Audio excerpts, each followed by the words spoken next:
The human mind struggles with absolute nothingness. It yearns for light, for sound, for any sensory input. But down there, beneath Kentucky, everything is gone. My name is Ethan Hale. I led the expedition. We found something in the Mammoth Cave system, something that defies all logic, all scientific understanding. A discovery that still haunts my waking thoughts. Our story began like any other spelunking trip.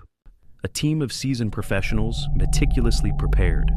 Dr. Aris Thorne, our lead geologist, was meticulous. Sarah Chen, the brilliant cartographer, mapped everything. Myself, Ethan, a seasoned guide, navigating the impossible. Our objective? Explore an uncharted section. A collapse had sealed it off centuries ago. No human had entered this passage since. We believed we were venturing into virgin territory. The entrance was a tight, muddy squeeze. Dust billowed from our every painstaking movement. My headlamp cut a single bright tunnel forward. The air grew heavy, damp, with a mineral smell. Our boots crunched on loose rock fragments. The silence pressed in, a thick, palpable weight. We crawled for what felt like endless hours. Finally, the passage opened into a larger chamber. Aris let out a low whistle of pure amazement. It was vast, cathedral-like, stretching into the dark. Massive stalagmites soared towards unseen ceilings. Ancient formations dripped with cool, constant water. The echoes of our voices bounced endlessly around us. Sarah began setting up her specialized mapping gear. I swept my powerful beam across the chamber floor. That's when I first saw them, unmistakable in the dust. Small depressions, perfectly defined, white imprinted on the clay. My heart gave a sudden, sharp, inexplicable lurch. I knelt, shining my light directly onto the ground. Barefoot prints. Clear, distinct, unsettlingly human-like. But smaller, perhaps the size of a child's foot. Aris joined me, his brow furrowed in confusion. "Ethan, what in the blazes is this?" he whispered. His voice was hushed, stealing the chamber's silence. We knew this section had been sealed for centuries. There was no logical way for anyone to be here. Sarah joined us, her usual calm demeanor shattered. Her gaze darted from the prints to the distant passage. "They're fresh," she stated, her voice barely a whisper. "Too fresh." The edges were still crisp, not eroded. A shiver snaked down my spine, cold and unwelcome. We exchanged uneasy glances, unspoken questions hanging. Who? How? And more terrifyingly, when? The prints led deeper into another dark opening. A narrow crevice, barely visible from the chamber. "We should report this immediately," Aris suggested, but an insatiable curiosity tugged at my gut. The unknown beckoned, a siren song of discovery. "Just a little further," I urged, my voice firm. "Let's see where they go, just for a moment." Aris hesitated, then nodded, his flashlight trembling. Sarah strapped her camera onto her helmet. We squeezed into the crevice, one by agonizing one. The passage was impossibly tight, suffocatingly so. My chest pressed against the cold, unyielding rock. Claustrophobia began to claw at my rational mind. The air grew even colder, a deep, pervasive chill. My breath fogged in front of my straining face. The barefoot prints continued, leading us onward. They were perfectly spaced, showing deliberate steps. Ain't no signs of struggle, no frantic, panicked scuffs.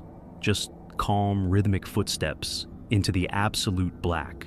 Then the crevice opened into another small chamber. This one was different, unnerving in its simplicity. The walls were smoother, almost polished by something. And everywhere, on the floor, on the walls, more prints. Hundreds of them, overlapping, swirling, like a macabre dance. My beam swept across the ceiling, searching for answers. Then I saw it, etched into the smooth limestone above. A single rudimentary drawing like a child's artwork. A stick figure, distorted, with too many limbs, and large, round, blank eyes staring down at us. A low guttural sound emanated from Aris's throat. He pointed his trembling finger towards a corner. There, nestled amongst the prints, was a small object. It was a piece of polished bone, yet unnaturally smooth, too small to be human, too delicate for a large animal. Sarah picked it up, her fingers gloved and careful. It was strangely warm to the touch, impossibly so. A faint, sweet, metallic scent clung to the bone. Suddenly, a distant scraping sound echoed through the cave. It was faint, barely perceptible, but definitely there. My heart hammered against my ribs, a frantic drum. "Did you hear that?" I whispered, my voice hoarse. Aris's eyes were wide, reflecting pure primal fear.